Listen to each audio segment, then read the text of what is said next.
The evening sky turned orange as the sun dipped behind the tall buildings of Washington, D.C. The city was slowing down, but inside Senator J.D. Vance's mind, the noise hadn't stopped. Hours earlier, he had faced a storm on Capitol Hill, another heated debate, another round of political fire. Now all he wanted was dinner and a moment of peace. He stepped out of the black SUV, followed by two aides. The restaurant ahead looked peaceful, warm lights glowing through the glass. It was an upscale bistro known for its privacy and good food. Vance had been here before, but this night would be different. As they entered, the smell of garlic and rosemary floated in the air. Soft music played in the background. Most guests were too busy with their own conversations to notice the senator. He didn't mind that. He wasn't here for attention. He just wanted quiet. Vance approached the hostess with a calm smile. "Reservation for Senator Vance." The young woman smiled politely, but as soon as she looked at the name on the screen and then at his face, something changed. Her smile faded. Her body stiffened. "Just a moment, sir," she said, and quickly walked away, disappearing behind the kitchen doors. One of the aides whispered, "That was weird." Minutes passed. The murmurs behind the counter grew louder. People in the restaurant began turning their heads. Some recognized the senator. Others were pulling out their phones, beginning to record. Finally, a tall man in a black apron came forward.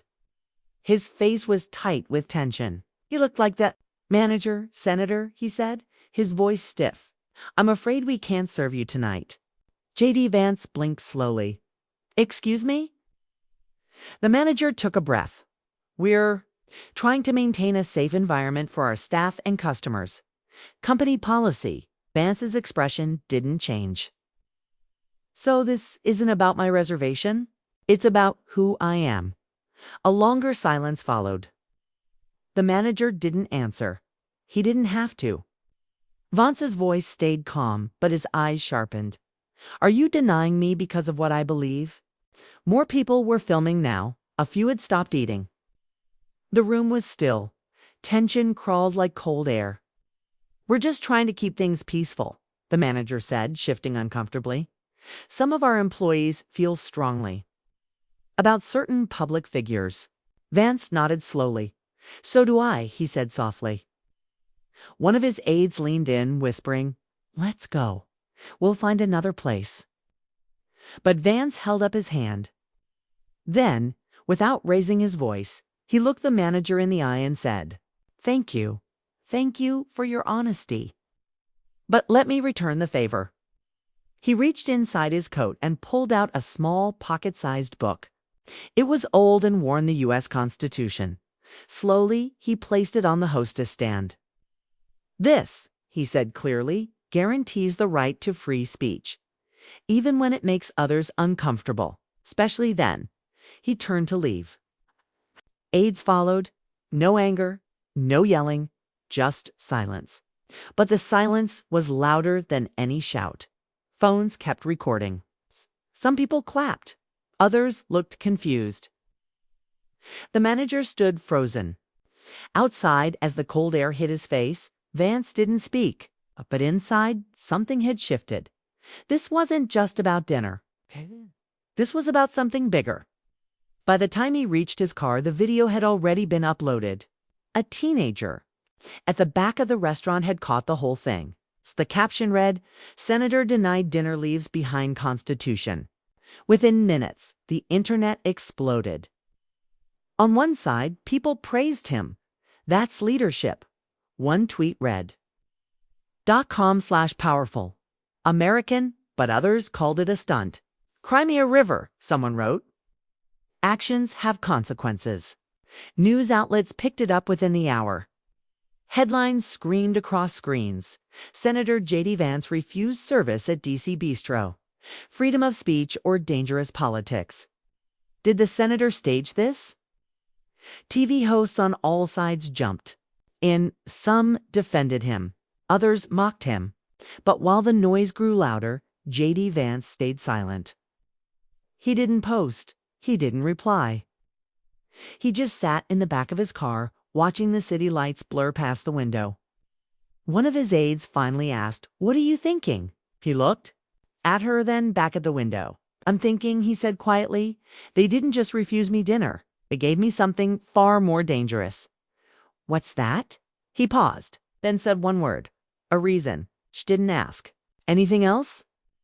Inside his coat pocket, the Constitution rested quietly.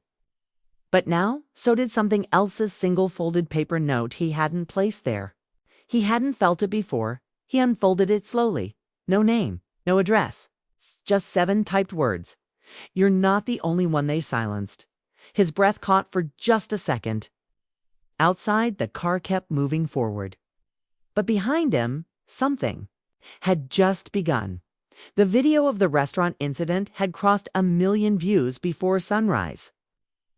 News anchors scrambled to frame it, some calling it a political stunt, others calling it an assault on democracy. Hashtags exploded. Hashtag Vance denied.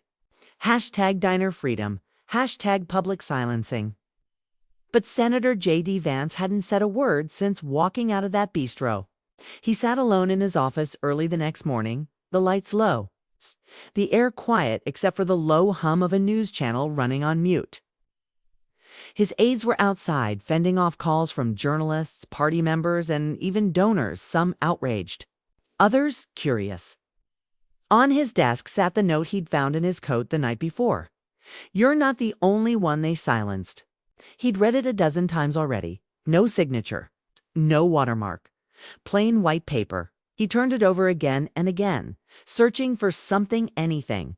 But it gave him nothing, except questions. Vance's fingers hovered over the phone.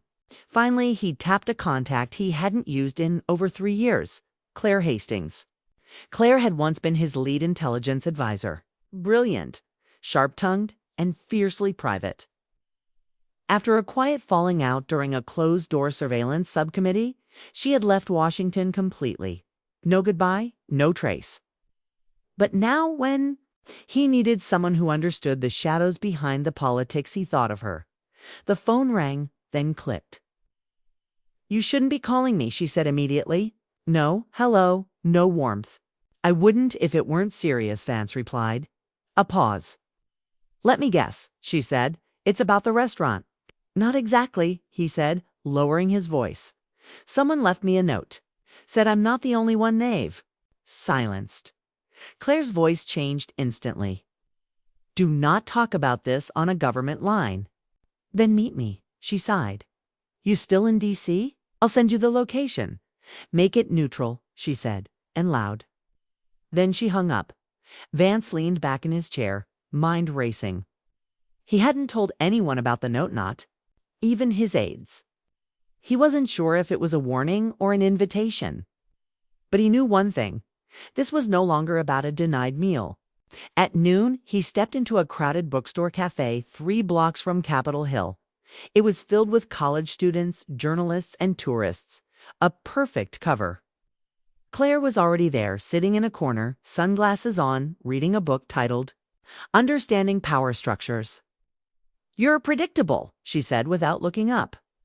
"You always pick bookstores when you're nervous." "I'm not nervous," Vance said, sitting across from her. "Just cautious."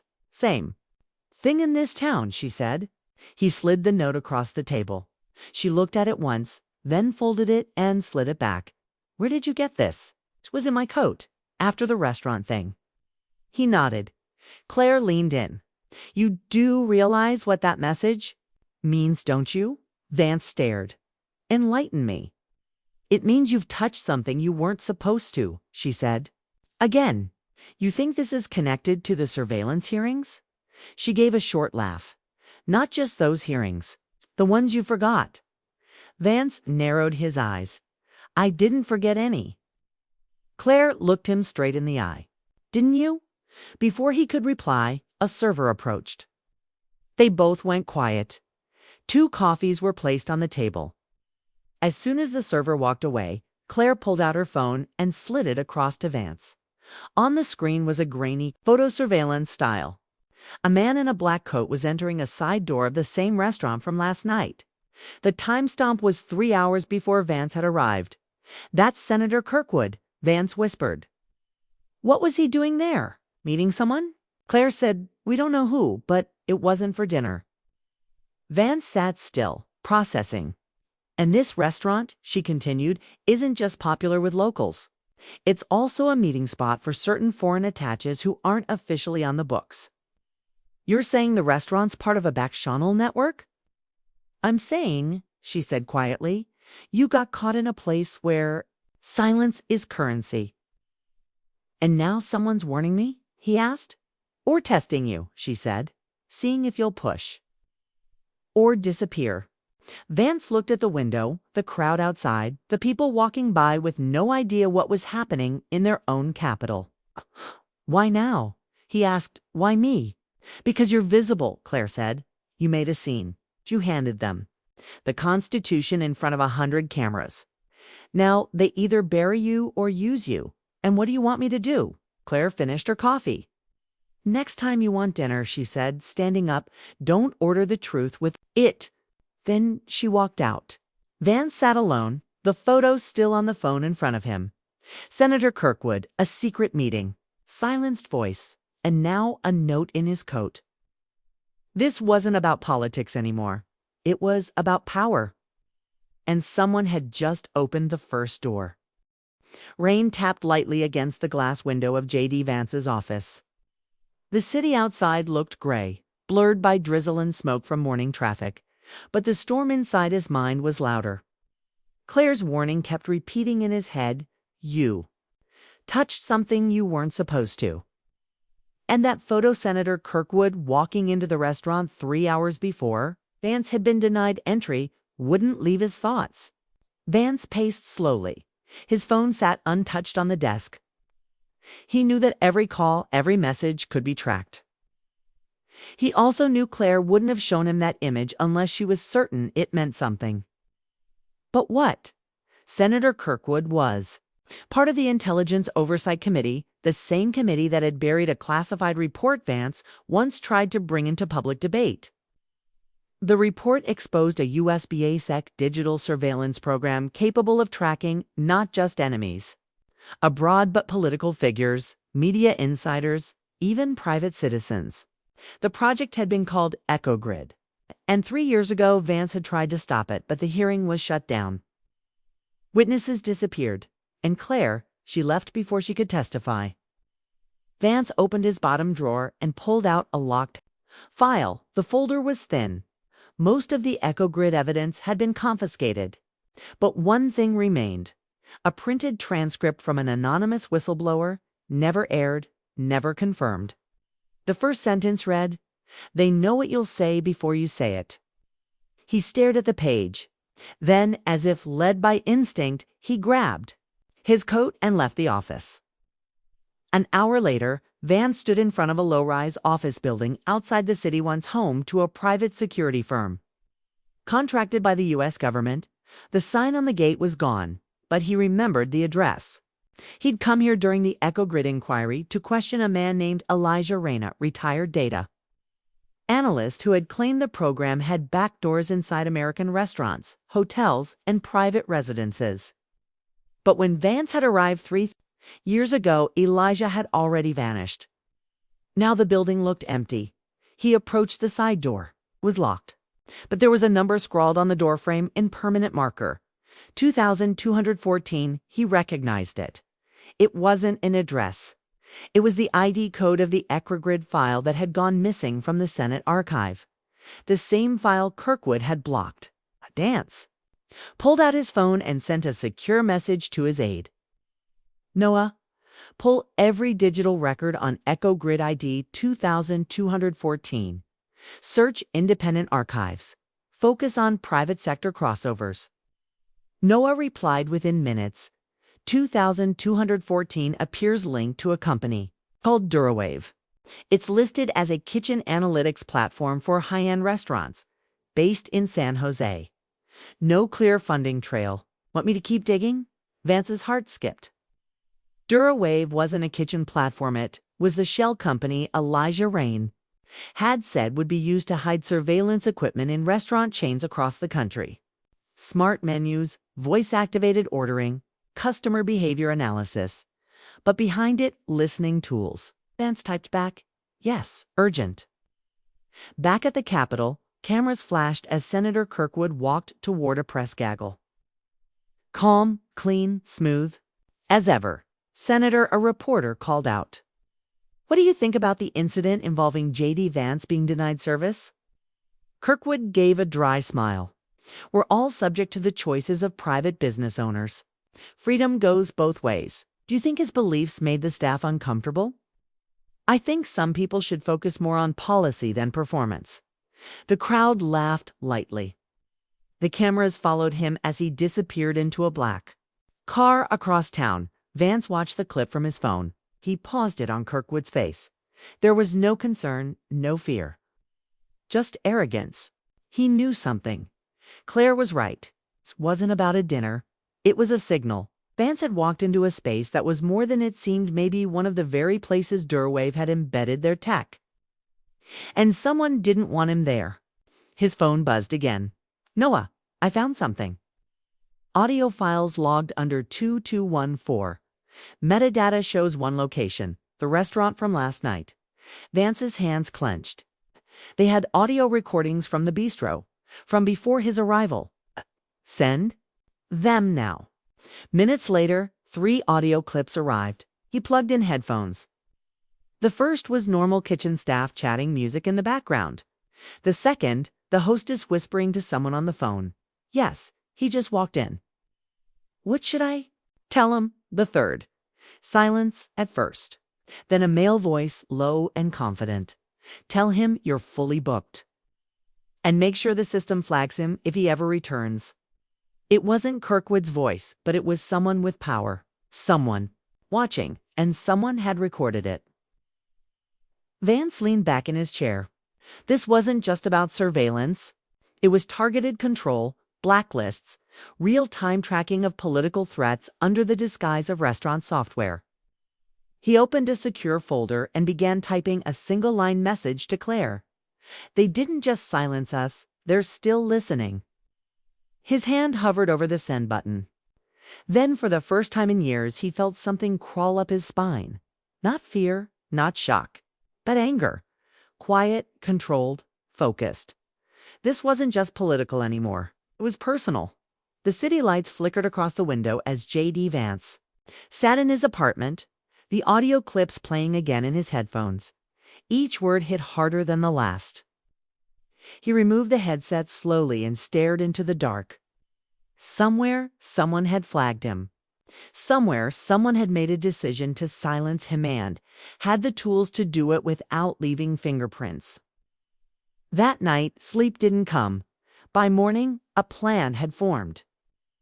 Vance made no public statements, no tweets, no TV appearances. Instead, he called the one journalist he trusted, a quiet but relentless investigator named Ava Morelli. She didn't chase headlines. She chased patterns. She'd been working quietly on a project that had nearly cost her a career, digital surveillance in public spaces. They met at a rundown coffee shop in Arlington. No press, no staff. Just 2 people who had seen too much. "I was wondering when you'd call," Ava said as he sat down. "Do you know about Durwave?" Vance asked. She smirked. "Of course. I've been tracking them since 2020, disguised as a restaurant tech company. But no food chain ever reports where their data goes. They're connected to Ecogrid," Vance said. "I know." Vance leaned in. "Then why haven't you?" Published, Ava's expression turned serious. "'Cause every time I get close, something happens. Sources disappear. Editors get scared. And 3 months ago, my cloud files were wiped clean." He slid his phone across the table and played the third audio clip. Ava's face changed. "This is from the restaurant." He nodded. "Wasn't just any night," he said. "It was hours after Senator Kirkwood used that same back door in your photo.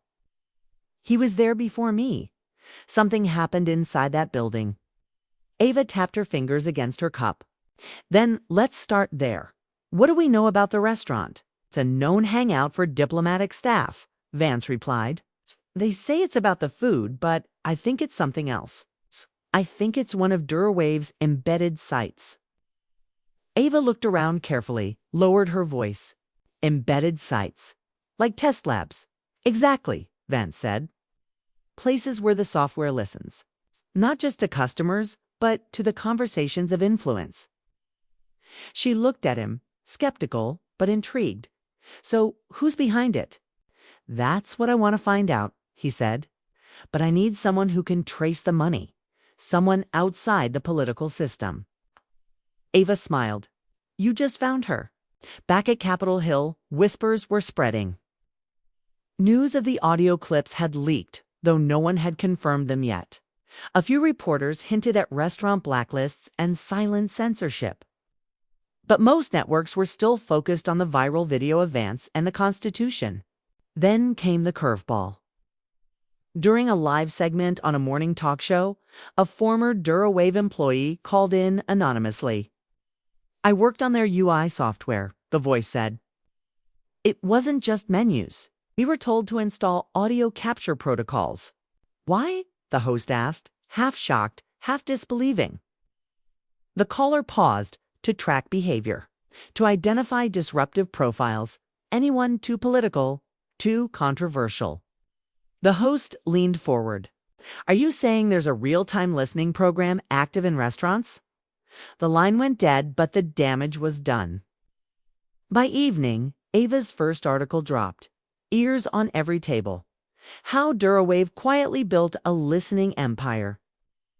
It wasn't a full expose. It was precise, focused, filled with enough data to raise questions. But not enough to trigger lawsuits. Yet the article didn't mention J.D. Vance directly, but everyone knew. That night, Vance received a call from someone unexpected. Senator, said the voice. It's Elijah Rain. Vance froze. Elijah. You're alive? Barely, the voice said. I saw the article and your video, then underground. But it's time. Vance leaned in. Time for what? To finish what we started, Elijah said. You think Durawave is the end? It's not. It's the cover. Then what's the real story? Vance asked. You ever heard of Circuit? Protocol 9. No, you will. Meet me tomorrow. I'll bring proof. But be careful, Senator. They denied you dinner last week. Tomorrow, they'll come for your silence. The line went dead. Vance sat in the dark again. But this time, he didn't feel alone. A journalist. A whistleblower. A buried surveillance program. And now, something even deeper. Circuit Protocol 9. He stood by the window, watching the Capitol in the distance. For the first time in a long time, J.D. Vance didn't feel like a politician. He felt like a target.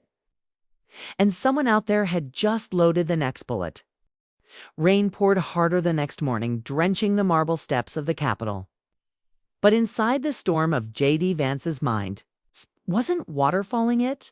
Was 100 truths unraveling at once? He stood in front of a quiet federal archive building. In a forgotten corner of D.C., the sign above the door said Historical Records Division.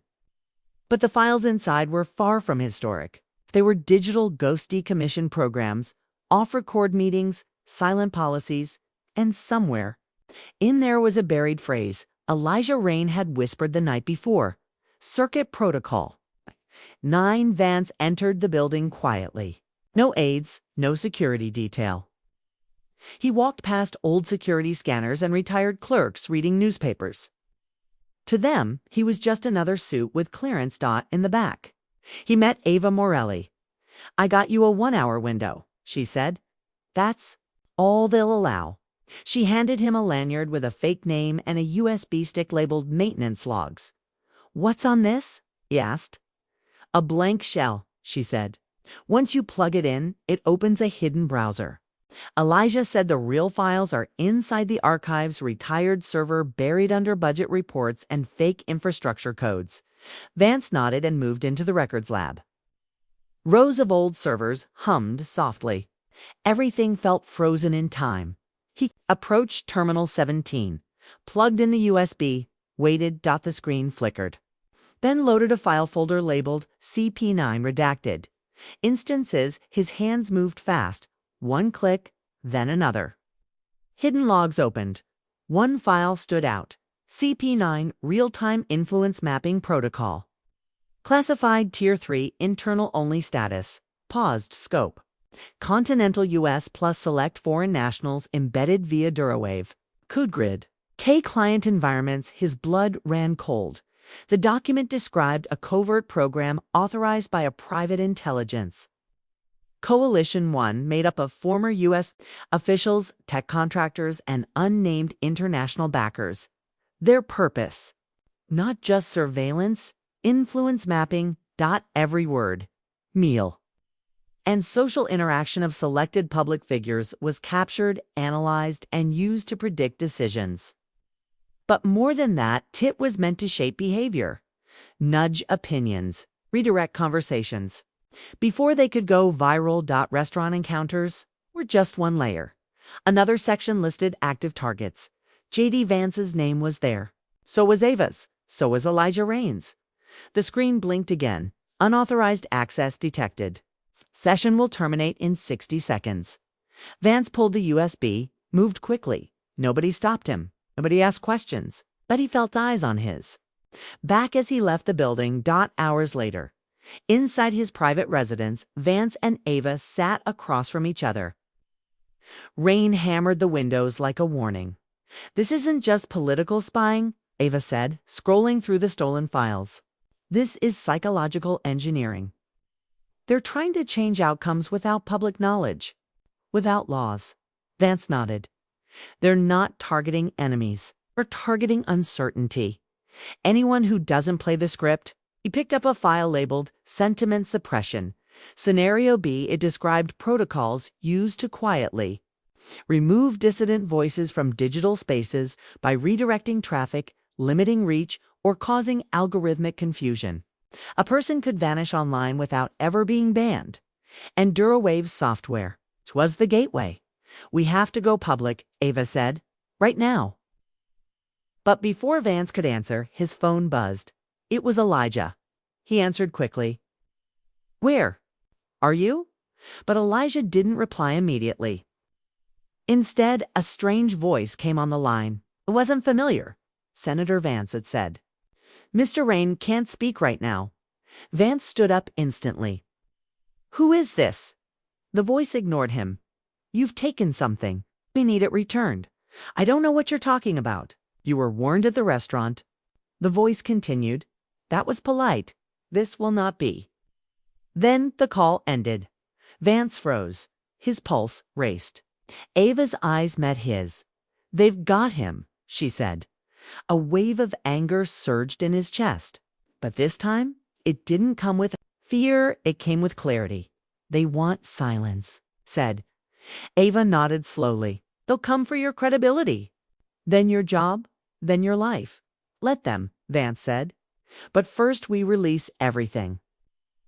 That night, on a private live stream hosted through encrypted servers, Ava released the first segment of their findings. It wasn't flashy, wasn't polished, but it was undeniable. The files, the audio, the tracking software, the list of names. Within minutes, independent media started sharing it. Not the big networks, they stayed quiet. But underground forums, former journalists, and even a few foreign outlets began asking questions. The tag spread fast. Hashtag Circuit Protocol 9 backlash followed within hours. Some called it fake, some called it treason, but others lawyers, tech experts. Even former agency officials began to whisper, "It's real." By midnight, 3 senators demanded an investigation. But J.D. Vance didn't feel victory. He felt the air tighten around him because Elijah Rain was missing, and whoever had silenced him wasn't done yet. Asterisk thunder cracked across the D.C. skyline, loud and sudden, as if the sky itself was reacting to what had just been unleashed.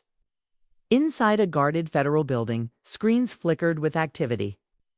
Analysts, dressed in suits without name tags, crowded around a single live stream Mava Morelli's broadcast. The leak had gone global. The documents were out. The names were listed. The voice recordings, the surveillance software, the ties to Durawavi, all of it. And one name was on every tongue, Senator J.D. Vance. But in the moments that followed, the silence from the official channels was deafening. No press conferences, no denial, no arrests, just stillness. In a studio tucked beneath the Capitol, J.D. Vance stood under bright lights, waiting for his segment to begin. The host was sharp, aggressive, and known for pushing both allies and enemies to the edge. This was not a friendly interview, but it was necessary. 5 seconds, said the producer. Vance took a deep breath. Then the lights went red. Welcome back, the host began, eyes piercing the camera. Tonight we have with us a man who's either exposed the greatest surveillance conspiracy since Watergate or launched the most dangerous political stunt in modern history. Senator J.D. Vance, thank you for being here. Thank you for having me, Vance replied calmly. Let's get straight to it. The host snapped. You claim a private intelligence network is running real-time behavior mapping on Americans, that restaurants are wired, that elected officials are being manipulated. Do you understand how insane that sounds? Yes, Vance said, eyes steady. And I understand it because I've seen it. You leaked classified files? I leaked information that was intentionally hidden from classification review. There's a difference. The host raised a brow. Okay, and what about the man behind it? Elijah Rain. Why isn't he here? Vance hesitated, because they got to him first. The host leaned forward. You're saying he's been taken. I'm saying no one's heard from him since the day this story broke. And I've received calls from anonymous numbers warning me not to speak further. You think someone's running a domestic black ops campaign? Okay. I don't think. Vance said firmly. I know it. The host paused. And what do you say to people who call you paranoid? Or power-hungry? Vance looked straight into the camera. I say I didn't come forward because I wanted attention. I came forward because I walked into a restaurant and was denied a meal, not because of anything I did, but because of what I represent. That wasn't about food. That was a message. Stay silent or get erased. The host was silent for a beat, then said, We've invited a member of the Intelligence Oversight Committee to respond, Senator Kirkwood. The screen split. There he was, senatorkirkwood.com/controlled. Wearing his usual faint smile. Good evening, J.D., Kirkwood said. It's been quite the week. Vance didn't reply. Kirkwood turned to the host. Let's not forget my colleague has a history of controversial positions. He's clashed with our security agencies before. This looks to me like another one of his dramatizations. The host nodded. Senator Kirkwood, have you ever heard of Circuit Protocol 9? Kirkwood smiled politely. I've seen a lot of programs come and go, most of them with dramatic names. That doesn't make them dangerous or real, Vance cut in. You were at that restaurant the night before the leak. I have photos. And I have audio of someone instructing the staff to deny me service. Kirkwood's face didn't change. Coincidence? You're lying, Vance said. Kirkwood narrowed his eyes. And you're gambling with national security. For a moment, the studio was silent. Then Vance said something no one expected. You once told me we needed a new kind of loyalty in Washington. You said that to me behind closed doors. Do you deny it? Kirkwood blinked. That conversation never happened. Vance turned to the host. It did, and I recorded it, and I'll be releasing it after this show. The air went cold. Kirkwood's signal cut off. The screen went black. The host leaned back, stunned. Well, you've certainly changed the tone of this evening. Vance looked at the camera one last time. This isn't just politics anymore. This is control. And the moment we stop questioning that we've already lost, the show ended. Backstage, Vance pulled off his mic and left the studio in silence. His phone vibrated as he stepped into the night. Unknown number. Again, he answered. A deep voice spoke. "That was your final warning. Is Elijah still alive?" Vance demanded. "He was, until your broadcast." The line went dead. Vance stood on the sidewalk, fists clenched. His chest was tight not with fear, but with fury. Behind him, the studio building buzzed with reporters, lights, and whispers. But ahead of him, the street was dark. He took one step forward, then another, until headlights flashed across his face as a sleek black car stopped beside him. The back window rolled down. Inside was Claire Hastings. "You made a mess," she said flatly. "I know," Vance replied. "You want to fix it?" "Huh?" He nodded once, then "Get in." He entered the car, the door shut, and Washington disappeared behind them. Asterisk. The city blurred past the car windows as Claire Hastings drove through side streets, avoiding main roads, cameras, and anything that felt predictable. J.D. Vance sat in the passenger seat, still holding the weight of the last 24 hours on his shoulders. Claire hadn't spoken much since he got in, but her face said everything: tense, unreadable, calculating. She looked like someone who had prepared for this exact moment her whole life. And maybe she had. Finally, she spoke. "Elijah is gone." Vance turned his head sharply. "Sure," Claire nodded. "Intercepted intelligence chatter. No confirmation on body, but language used. It's clear. It's been neutralized." Vance closed his eyes for a second. The man who had tried to warn them, who risked everything to expose Echo Grid and Circuit Protocol 9, was gone. Claire continued. "They took him out the moment your leak went live. Standard procedure: cut the origin so no one chases the thread." "Then we double the thread," Vance said. "We go louder." Claire gave him a look. "That's exactly what they expect. Loud can be erased. Quiet, that's how we win." She turned into an underground parking garage, then into a private locked section behind a steel gate.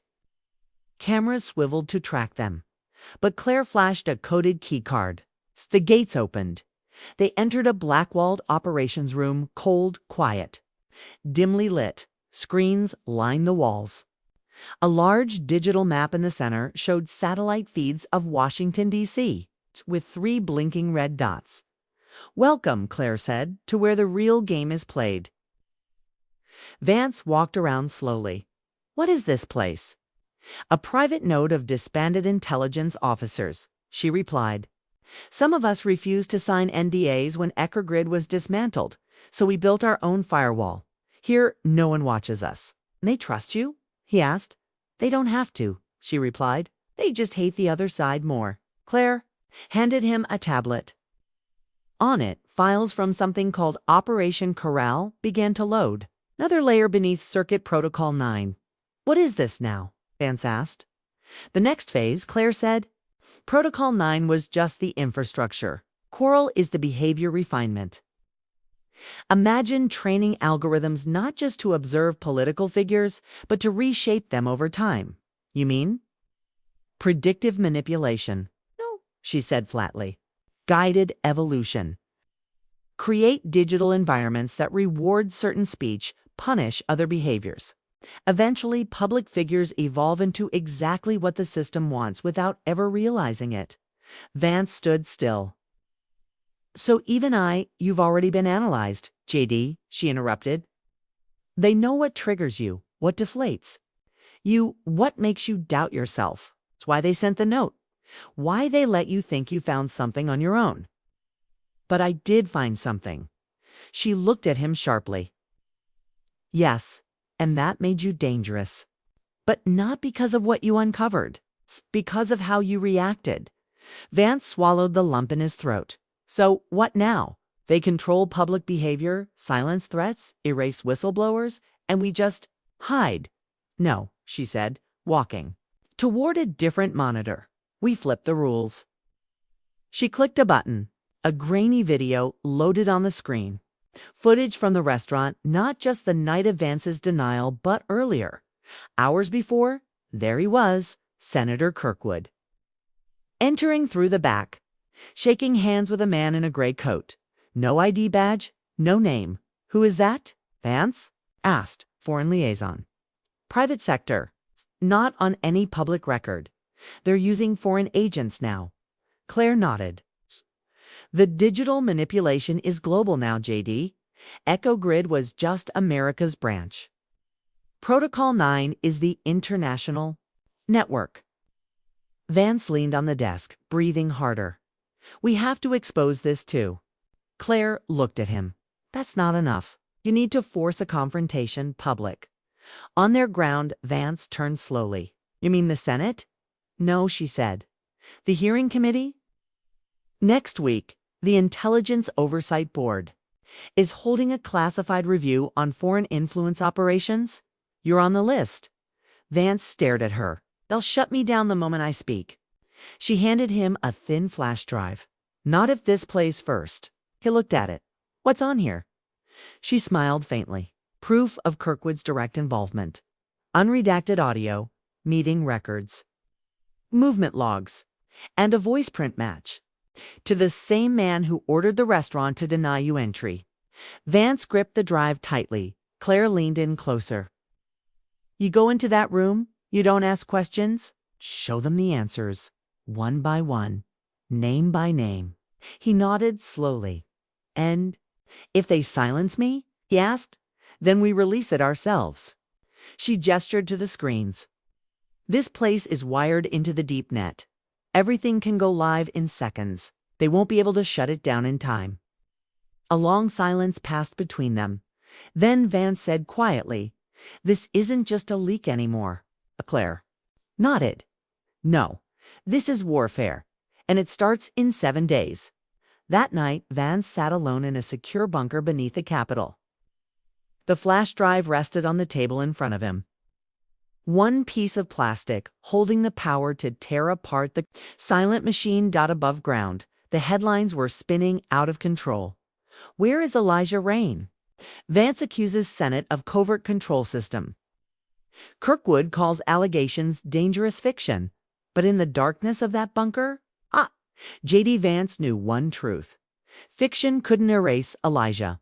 Fiction didn't rewrite behavior. Fiction didn't listen. And fiction didn't send warnings in restaurant doorways. He stared at the flash. Drive. Then whispered to himself, no more silence.